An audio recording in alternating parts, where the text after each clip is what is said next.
Welcome to Riding Counsel with Rich Jaffe, where the open road meets expert advice. I'm Richard Jaffe, an attorney and biking enthusiast, and this is the podcast where we dive into the world of motorcycling, safety, culture, charitable giving, and riding right. So, whether you're a seasoned rider or just getting started, let's talk bikes, the road, and everything in between.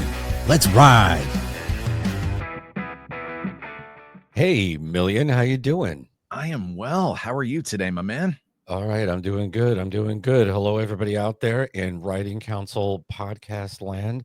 My name is Rich Jaffe. I am a lawyer, and I practice personal injury and represent, unfortunately, bikers injured in motorcycle accidents as a result of the negligence of others. I am a podcaster, and I am a motorcycle enthusiast. So hello, everybody out there, and I'm with my good friend, Million, coming to you with a topic today that I really think people should have some knowledge about.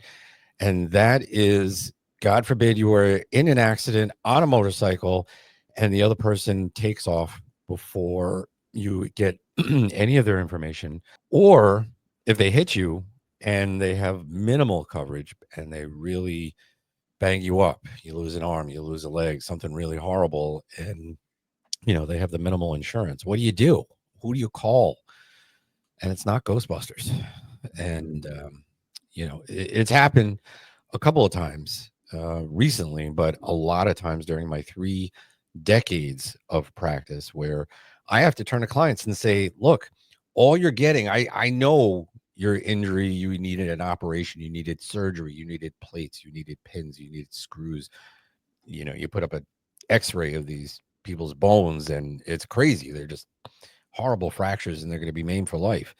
And sometimes they can't get back on a motorcycle. And all I can say to them is I got the maximum available, which is $25,000. But I'm going to tell you what to do and how to protect yourself and all about these situations. And if that's okay with you, Million, that's what we're going to chat about today.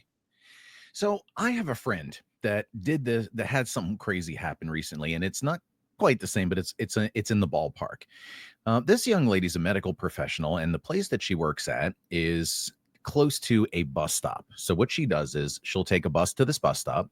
She then goes from the bus stop to her place of work on one of those electric scooters. Now, here in our city, we have those little skinny bike lanes that go down the road here, and some places have them, some places don't. So recently, it was like a month or two ago, she was riding into work. She was coming from the bus. She was buzzing on her scooter. A guy in a Tesla came along and actually hit her, right? And I was like, are you kidding me? And I think it was the big one, like the Model X, like the big boy. Yeah. And she gets knocked over and all that kind of stuff. And when I caught up with her, she was all beat up. She's got stitches in her chin, shoulders all messed up. And I was like, what in the world happened to you? I said, what happened to the other guy? Did he get in trouble? She's like, no, it was a hit and run. And I was like, are you kidding me? The first question I'm thinking in my mind is, what is wrong with people in the first place? That I don't know what's going on. It's like a culture thing. Nobody wants responsibility. And I understand you don't want to get in trouble. It's a lot of money and criminal charges in some case. I get that. But it's like if you run from this stuff, it makes it like 10 times worse. Sometimes you just got to face it down. There's no other thing you can do. And so, and she was a medical professional. So she's like, yeah, I just took my own stitches out. And I'm like, what are you, a hockey player or something? She was like, just nuts. And so she got away pretty unscathed, little cuts, bruises, but nothing serious. And it's like, that could have gone a lot worse. And then you think motorcycles, you have several 100 pounds of equipment. You got a human being on there riding this thing, and you're going at a lot like higher speed even in through neighborhoods, like the scooters are only going 12, 15 miles an hour. You're going through 25 in a residential neighborhood or down in 35 in your streets, and you get hit on that. There's physics involved, mass moves mass, things go flying. I just can't fathom driving away from somebody after hitting them. I don't know how I could sleep at night with that kind of stuff, but apparently it happens. So exactly how common is this? Because like the scooter thing, I didn't even know that was a thing. Like I have an electric scooter. I ride it on the sidewalk. I don't care who's walking. I'll run them over, but there's no way I'm going to, especially not in my city. But how common is this? Is this like a thing? It's all too common. And let me take that notion one step further. Not only what is wrong with people, but I'm trying to fathom the fact that this person was in a Tesla that has all kinds of devices to avoid accidents like this, all kinds of sensors and everything. So There's things whoever was beeping. driving, right, like lights The going on, phone is like going don't on. do that, stop, hit the brake, like There's yo, cameras. like I don't know. I like you have to somehow override the Tesla in order to hit this person. It's crazy. The But good news is it was very eco-friendly when he hit her, but at the same time, it's like, what are you so we doing, saved man? there. We saved there. No At pollutants least in the air, but we happen so to when she have was all run out of over breath, some. panting, trying to catch her breath, it was nice, clean air. So that we had Yeah, that going for us. right, But right. again, you were, Which yeah. What in the world is wrong with people? people do this, and the first thing is, look, accidents are going to happen, especially when you're riding in a car, riding on a motorcycle, riding in a scooter, whatever have you. And that's why we have insurance. So if accidents happen, then nothing criminal is going to happen. It's an accident. It's not intentional. You didn't go out of your way to murder somebody, especially if you're on your way to work or see a friend or something like that when you're driving a car. Stop the car. I mean, laws say this, right? I think in almost every state, it Yep, says yep. if you're in an accident, you have to stop, identify yourself, call police, help your fellow man. And even if it's not in the law, I mean, we're all human beings. Help your fellow man or woman if an accident happens. And the other thing that amazes me, if somebody's at fault for an accident, and people make mistakes, they never say, "Hey, I was at fault," because they don't want to feel that way. And Mm, I guess they do feel like maybe insulted or something like that, or maybe their initial reaction is, uh, I don't want to, go to jail or something. I don't know what it is, but they have to understand that if they have insurance, the insurance company will protect them. And nothing's going to happen to their house, nothing's going to happen to their bank accounts. The insurance company will pay, and they will hire lawyers for you to defend you. And whatever the decision is as a result of that accident, and that's what it is, an accident, then so be it. Nothing is going to happen to you personally. So just be upfront, be honest, and help people. I mean, our health you can't get back. A car you can replace, a scooter you can replace. But really, to answer your question, this happens a lot. I don't have hard statistics for you, but I could tell you that a very significant portion of my practice is hit and run accidents. wow. People get hit on motorcycles, and I think what it is, when you're on a motorcycle, when you get hit, knocked off your bike, it's very easy for the car to, drive away, because you're not protected on a motorcycle. You're going to go down. You're concerned about your injuries, your body, your motorcycle, and you're kind of concentrating on those things as opposed to identifying the person who just hit you, who probably took off. So if you're breaking it up, um, cases like there's car versus car, and then the offending car takes off, or motorcycle versus car and the car takes off, more often than not, if a motorcycle gets hit and the car takes off, that's going to be the majority of hit and run cases. And it's not a nice thing to see. It's really not. And you know you, you have to have insurance if you're on a motorcycle yourself, and there's part of insurance that will cover you in these circumstances. So it's not necessarily fatal to a personal injury case if you're on a motorcycle and you get hit and the person who hit you took off and you have no identification, because there's something in the policy called uninsured slash underinsured Yep. motorists. So that's going to cover you if there was contact between you and a car or something else, Mhm. like another motorcycle, and you're hurt, but you have to report it to the police within 24 hours. Very, very important, because if you don't report it to the police within 24 hours, then the insurance company can disclaim. So Well, that's probably true in almost all states. but at the same time, I guess what people are worried about is the obvious thing you just said. They don't want to be accused of a crime or arrested for a crime, whatever. But the moment that you hit and run and leave or don't report that crime, it becomes a crime now. That's the irony, that when you leave the scene of an accident, the crime of leaving the scene of the accident is actually committed. And so that's when you have a problem. And people now, everybody has a phone, everybody has dash Mhm. cams and things like that. So the chances are pretty high that you're gonna get caught. They're gonna track you down.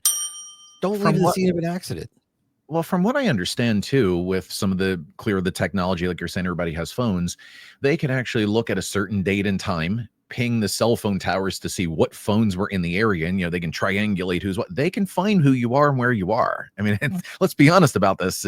Big Brother is indeed watching, Oh, and yeah. so I mean, come on now. It's not like they don't know where you are. You got a driver's license picture? Trust me, they know who you are.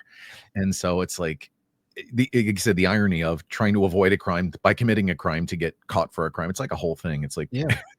The it's only some, thing I could think of is like maybe they have drugs in their car or something like that, or like some sort of crazy automatic weapon that they're maybe, not yeah, supposed to have. maybe. I don't know, but Big Brother is watching, Oh, man. and you will be caught. I mean, not only that, but you also have Easy Pass, like when you go over a bridge or through Yes. some sort of toll, they're going to Mhm. get you. They can track you down very, very easily, and it's happening actually more and more that they actually do find the offender in hit and run cases.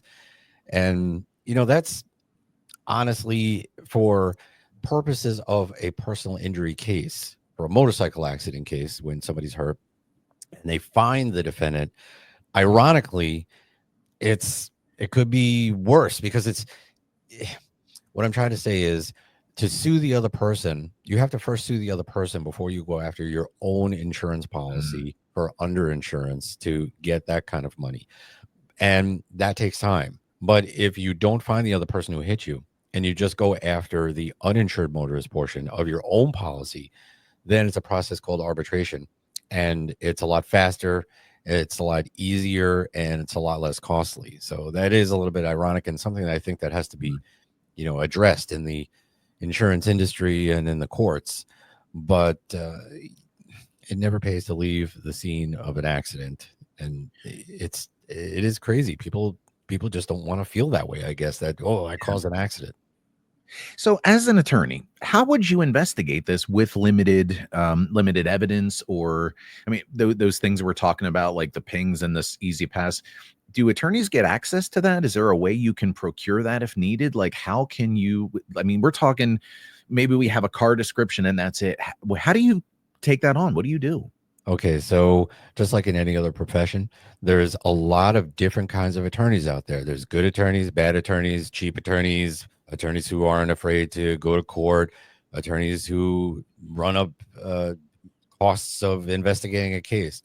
And I'm the type of attorney that knows that I am not an investigator, but rather I am an attorney.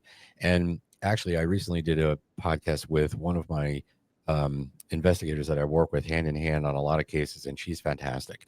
So that is her specialty. She has all kinds of connections with the police world and the federal government. And amazingly, she gets me that stuff. She Oh, wow. does get the information about, pinging and license plates and highway cameras. And you could really track down who it was that actually was the offending motor vehicle. But like I said, sometimes you really have to first you have to talk to your attorney. If you hire a motorcycle accident attorney and you're the victim of a hit and run, you have to be honest with your attorney, because sometimes, while it's nice to find the person who you know took off when the accident occurred and try to hold them responsible for the crime of leaving the scene of an accident, also for the civil side, which means money for economic damages, non-economic damages, the pain and suffering and all the lost wages that you incurred and the medical bills. It's a lot easier and faster and a lot smoother, and it's an easier process for the person who's hurt just to go after the uninsured motorist portion when you don't find the person. So find them to make sure they pay one way or the other for the crime they committed. But on the civil side, just be thankful that you have enough insurance, which is my advice, to have enough insurance that, you can collect the money. And please, people, go take a look at your insurance policy for your motorcycles. It's super important that you have as much uninsured slash underinsured motorist coverage as possible. You have to have that. Oh, Call your yeah. broker, call your agent, because if you don't have that, then you're riding around unprotected. And if somebody hits you and they have no insurance or the minimal insurance available and you're really hurt, you're not going to be very happy. So go get that. And just know that me, Rich Jaffe, here at Writing Counsel, I will be happy to review your insurance policy for free and tell you what I'm talking about and how to protect yourself a little better. Listeners, you heard it. The phone number, in case you want that review, is 866-858-0919. Free policy review. Ridingcounsel.com. Make sure you check that out. So we've determined that a rider can legally protect himself by getting not only insurance, but the proper insurance and a whole lot of it. That's go-to number one before anything else. That's look, 100%. And insurance companies, if you actually talk to insurance companies, because people when they procure insurance, they don't even talk to people anymore. They go online and they say, I want insurance. And they go after online. They say, what's the cheapest insurance that I could possibly get? And they line it up and they get the cheapest insurance they can get and think that that's okay, but it's not. If you talk to somebody, an agent or a broker, and you say, look, I'd like insurance, most of the time they're not even going to tell you about uninsured or underinsured because the insurance companies themselves don't want people to have it. And the brokers and agents out there, they're not really paid a lot of money to actually tell you about it and, hike up your rates. So for an extra like $50 a year, maybe $100 a year, you can really protect yourself in case you're in this horrible situation like a hit and run. So you got to be careful what you do. And, these things online, getting insurance, it's very complicated and very confusing. So if you got an insurance policy online, print it out, email me, call me, whatever you want. You can always reach me and I will be happy to review your insurance policy and explain everything to you. I don't get paid for anything. It's free, 100% free. And you can always find me at ridingcounsel.com, ridingcounsel.com. So when someone is in a hit and run specifically, and let's say that we're going after the uninsured, underinsured motorists, what are the different kinds of compensation you can get? For instance, there's probably going to be something medical. Is there anything for like emotional, otherwise, PTSD, trauma, that kind of thing? Or like you were saying, wages, or what about punitive damages if they eventually do catch the person, especially if they've now committed a crime? Right.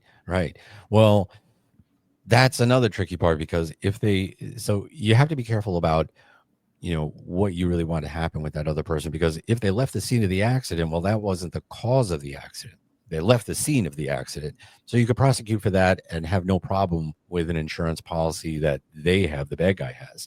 But if you're going to accuse them of intentionally going after you, then that's called an intentional tort. And intentional torts are not covered by insurance policies. So only negligence is covered by insurance policies. So if the bad guy if you're saying he did so purposefully, then you're not going to get any money unless the person is a millionaire. If you say that, look, this person, we should get punitives after this person, you're probably not going to get any money because insurance companies do not cover punitive damages. So be careful what you wish for. Be careful how you go. And that's why getting a motorcycle accident attorney is really important, especially one who knows what they're talking about. They will explain this to you and they're going to make sure that you're going to get the maximum compensation because that's really what you're after.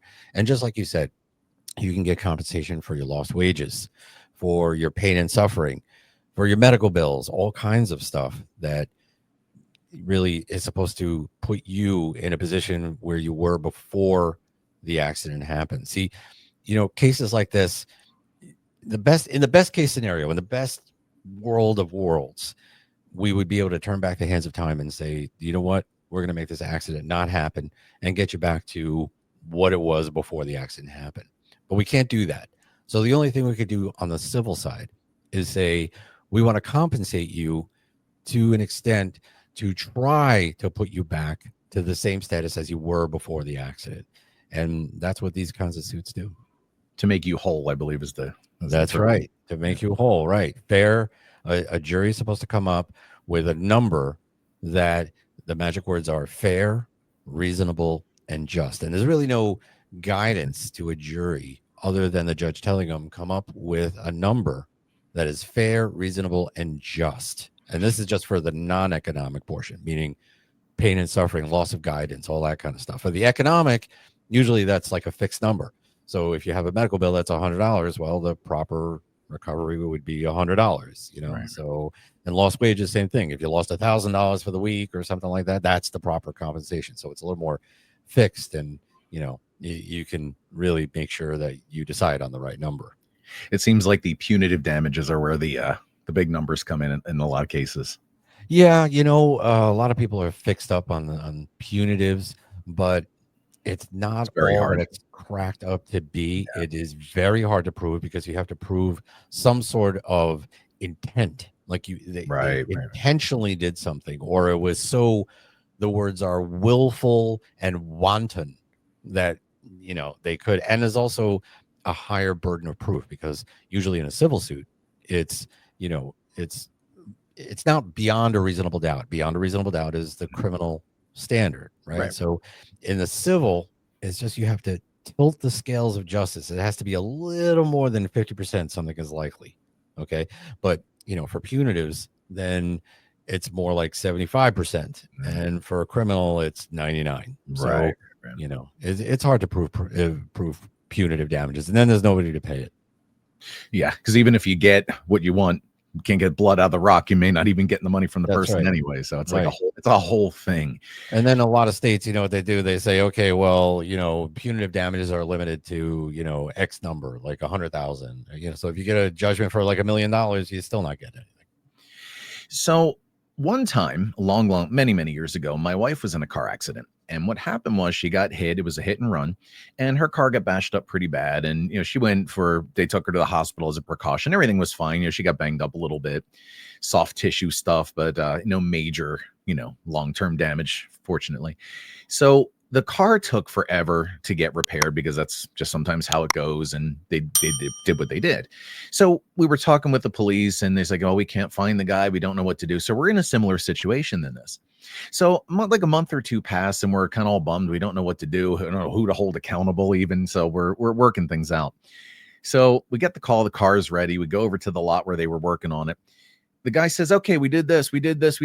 And this license plate bracket holder, we just threw it in the back seat and blah, blah, blah. And I'm like, okay, wait a second.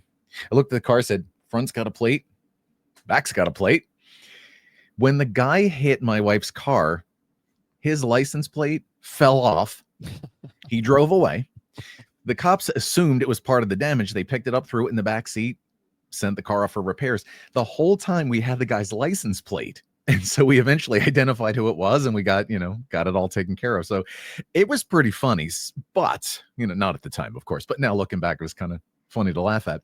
Right. But as you were saying earlier, so you don't find who the person is, and you go to your underinsured, uninsured motorist, you go to arbitration, and a lot of times those arbitrations are binding, so you have to kind of just accept what the final offer is from the arbitrator. But let's say you do that, and then maybe in that case, you do find someone comes up and says, here, I got video of this person. We later identify the person after the fact. Now what? Very interesting situation. So after you go to trial for an uninsured or underinsured motorist policy, first of all, when you settle, then, or when you get the money, you have to sign a document. And it is a type of release saying, okay, I'm going to give up this action for my money through the uninsured / underinsured portions of the policy, in exchange for, I'm going to take the money and I'm going to give you this piece of paper that I'm going to sign called a release. But it's a special kind of release. It's called a release in trust. And that means that I'm going to take the money, but if we find somebody that is responsible for this, then you're going to have to give back the money that you actually obtained if you sue the person that you found and you got money from them. So it essentially operates to make sure that if you have a policy, an uninsured motorist policy of say 100,000, then the maximum that you're going to get is $100,000. So if you sue the person that you found after the fact and you get $50,000 from that person, then the insurance company is going to be entitled to that $50,000 back. Mhm. So you're only going to get the limits of your policy. And that's what makes it so important Ooh. to have a high policy of uninsured slash underinsured, because if you don't have a high policy and you just have the bare minimum, then that's the only thing you're going to get. So you have to have the highest amount of uninsured slash underinsured motorist possible. So please, everybody, go look at your policies right now and make sure that you have that, because even if you find the guy afterwards and you say, okay, I'm going to get even more money, you have to give that first part back that you got. Recouping. Yeah, They're yeah. recouping some money up. Yeah. You can't recover twice. You can't recover twice. The law is not going to let you have that. Oh, that's crazy. Yeah, The yeah. the uninsured thing, I gotta figure out how to put this delicately, is so important because in let's just say here in our city, there tends to be a lot of visitors from other places in the world that maybe should consider their return trip, but they're still here visiting. And again, my wife's in a lot of car accidents. Now I'm starting to figure out why my She keeps me insurance in is so business. high.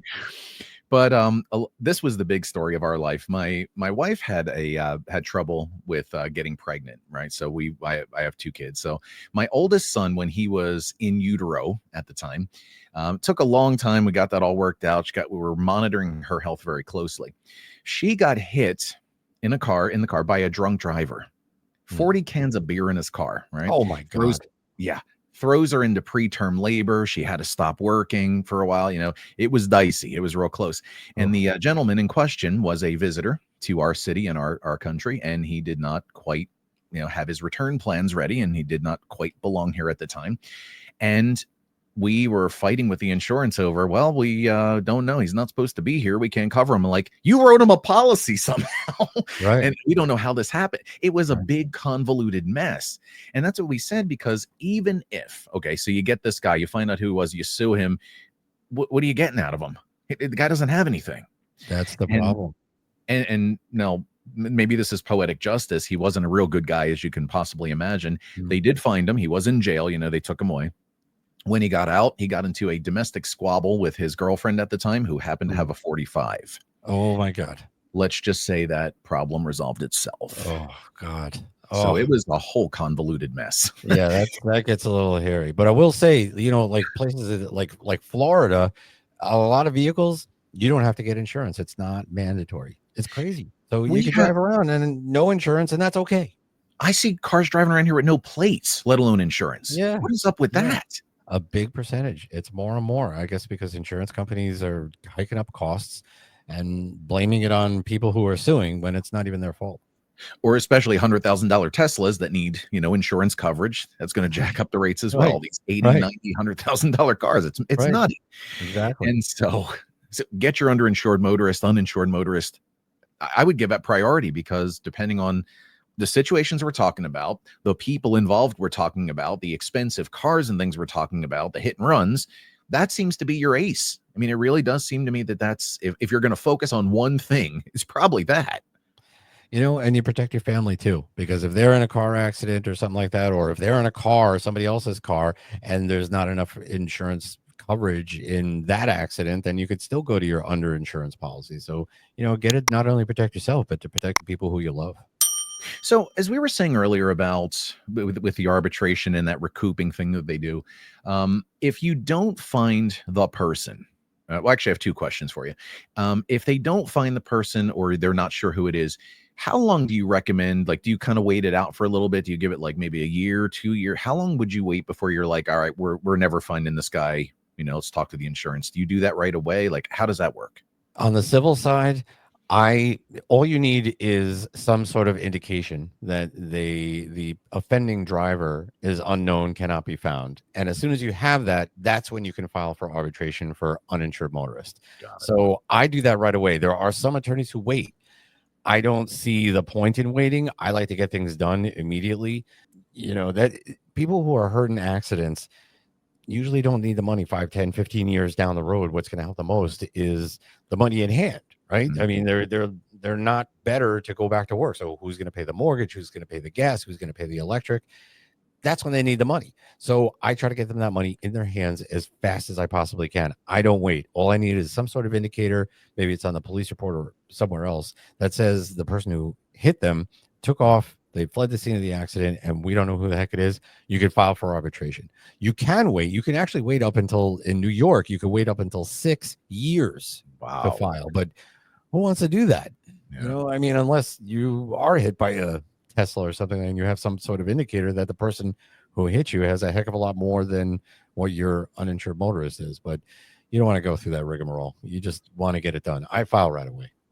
So if you're, let's say you are the offending driver that hits the motorcyclist, for instance, at 6 years, like in New York, 6 years is your limit. After 6 years, you're free and clear. No one's coming at you.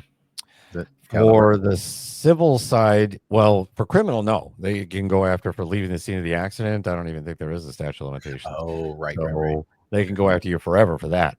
But I'm saying if you're the hurt person and you want to, you want to file against for money from your own policy, then you have up until 6 years. So you can wait for 6 years, but there's no point in doing that. All right. If you hit somebody, please just stop. It's going to make it easier for everybody. I'm begging. Let's go a little in the other direction, because here's what I'm curious about. I clearly love motorcycles, motorcyclists. I'm cool with it. Right now, the problem that I have, and I know this is legal in a lot of places, so I can't really say much. But if we're on the highway, right, and we're a lot of traffic and lanes, motorcyclists are allowed to kind of split the cars and just drive all the way up and bypass a lot of traffic. I'm not super crazy about that. That makes me, if I'm driving and there's like an 18-wheeler and somebody's like splitting right down the middle, I'm like, please don't do that. Apparently it's okay to do, or if there's a traffic jam, just buzz all the way up. And I'm like, or especially go up to the red light and then take off, that whole kind of thing. And I'm like, okay, I'm in with the good air, out with the if there is a motorcyclist that, let's say, is at fault, is the one who actually caused it, whatever, gets hit, the driver still drives off. No, clearly they've committed a crime. But when you are the responsible party as the motorcyclist, does that change up anything? Not a lot at all. So if you're riding in a motorcycle, you should have insurance. And if you have insurance and you're at fault, stop your motorcycle. Make sure that you're okay. Okay. Then make sure before you get back on your motorcycle that your motorcycle's okay. And of course, make sure that the people involved in the accident are okay. And then call the authorities. Don't just say, oh, okay, it's like a little fender bender. Everybody's going to be okay.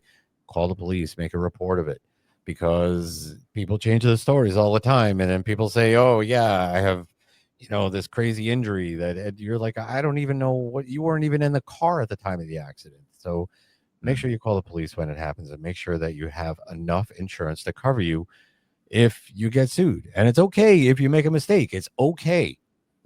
People make mistakes. We're all human. Just don't leave the scene of the accident. In our state here, the law changed quite a few years ago. They say that unless there's physical injury, the police generally don't come out and do reports for minor accidents. But if that's the case, you get hit, maybe like you just said, it's not a big deal, fender bender. Still call the police? I mean, do you wait for an injury? Because, injuries sometimes show up later because all the adrenaline, you may not know what's going on at the time. Call the police. Call every police. single time. Okay. Look, I'm in the New York City metro area, right? And for this uninsured, underinsured stuff, they say, if there's no property damage, then don't call the police. Okay. No, But your insurance policy says if you don't call the police, then you ain't going to get paid under the uninsured/underinsured motorist portion. So, okay. You choose. You want to listen to the police who just are trying to sort of diminish their workload, or do you want to make sure that you're protected? So you make the choice. Call the police. Call the police. It's always best to do that.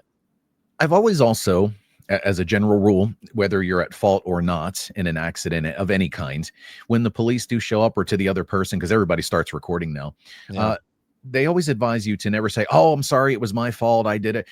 Basically, like anything involving police or legal, shut your mouth. Stop saying things. That's right. Because we discussed that on a previous show. But I would assume that if someone gets in that situation, even if they are at fault, don't say anything. Just kind of let the chips fall where they fall. Is that pretty accurate? If you feel that you're at fault, always, first of all, try to cooperate as much as you can with the police, right? Because they're out there doing a job and they have families to go home to as well, right? And it's a difficult job and people make it more difficult than it should be sometimes. So try to cooperate, and there's no reason to be disrespectful. That's another rule. Okay. There's just no reason for that. Make sure you identify yourself, present the appropriate papers, your license, your registration, your insurance, and pretty much that's what you're required to do. And it's up to the police to investigate. And if you're at fault, don't sign a piece of paper that says I'm at fault. If you're not at fault and the other person is at fault, tell them how the accident happened and say this is how it happened, and it's okay. So one way or the other, but it really is up to the police to investigate. If you think you're at fault, don't incriminate yourself and say something dumb and sign a piece of paper that says yes, I should go to jail. Yeah, can and will be used against you. That's right. That's right. That's right, man. So how long do these cases take? So if somebody comes to you, traditional, as it were, hit and run case, someone hit them, ran off, they're hurt, injured. From the time they make the phone call, hold on a second, it is 866-858-0919, or they visit ridingcounsel.com if they've been injured in a motorcycle accident or want a free policy review to make sure they know what to do when the police show up. Rich Jaffe, he's your guy. Anyway, so if that is the case, they come to you, make the call, we start the process. How long are we looking at? Okay, I'm going to give a very lawyerly answer and say it depends. It could be a matter of a couple of days, believe it or not, because if you're really hurt, if you have a horrible injury and the other person, is not found and you only have a minimal policy, then they're going to give that minimal policy up pretty fast. So a couple of days.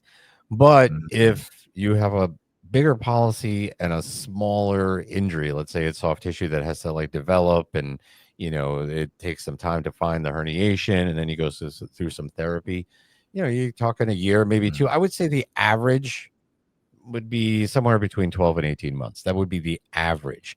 But, some cases do take longer because there's unique issues that come up. Some cases are shorter.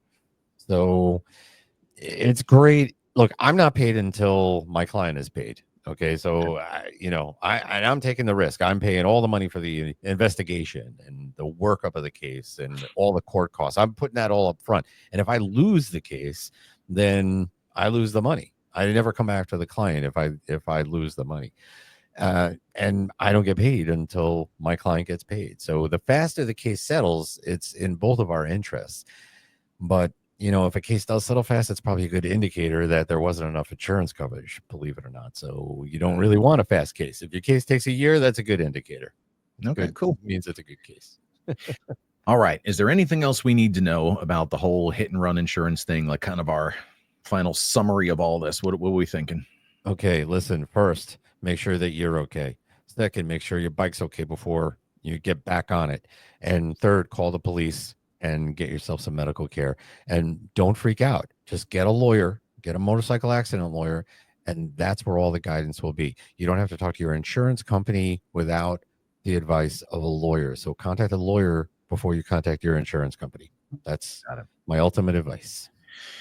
Riders out there, listen up for a second. Now, if you're loving the stories we tell on the show, the tips and just the general vibes we're bringing, do us a quick favor on YouTube. If you're seeing this, hit that like button, subscribe, join the crew. It's totally free, and it's going to help us keep rolling out these awesome content sessions for bikers that we're bringing to you. Click the notification bell so you never miss an update, whether it's the legal know-how when the road gets tough or just some bike and talk like we tend to do. And drop a comment below if you would, and tell us, have you been in a hit and run? Have you seen a hit and run? Have you had any experience? Did you hit somebody and run? Leave your name and number and we'll get back to you. And just remember that we keep the wheels spinning here. Like Rich over here fights for injured bikers. So remember, 866-858-0919 for legal help. Free policy review. Come on, doesn't get any better than that. And as we always say, remember, keep the shiny side up. Yes, people. So thank you, and ride safe and ride wild and stay free, but, do so legally. All right. Take care, everybody. All right. Thank you.